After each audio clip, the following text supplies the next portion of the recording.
ఈరోజు ఒక సత్యాన్ని మీకు చెప్పనివ్వండి. మీకు శత్రువులు ఉండొచ్చు. వారు నిన్ను చూసినప్పుడు నువ్వు బలహీనుడుగా వారికి కనిపించవచ్చు, నువ్వు ఏకాకిగా వారికి కనిపించవచ్చు. కానీ వారికి కనిపించని దేవుడు నీకు తోడుగా ఉన్నాడు అనే సత్యము వారికి తెలియదు.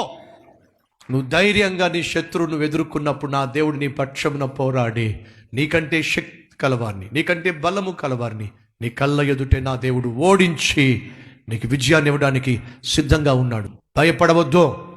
నీ చుట్టూ ఉన్న పరిస్థితులు నీకు అననుకూలంగా ఉండొచ్చు, వ్యతిరేకంగా ఉండొచ్చు, నెమ్మది లేకుండా చేయొచ్చు, భయాన్ని పుట్టించవచ్చు, నిద్ర పట్టకుండా చేయొచ్చు. కానీ నువ్వు చేయాల్సినది తెలుసా? వాటిని ఎదుర్కోవడానికి దేవుని సన్నిధిలో ఆయన సహాయంతో సిద్ధపడు. ఎందుకని? యుద్ధము యెహోవాదే. నీ పక్షమున ఉండి యుద్ధము చేసి నీకు గెలుపునివ్వగలిగిన వాడు యెహోవాయే.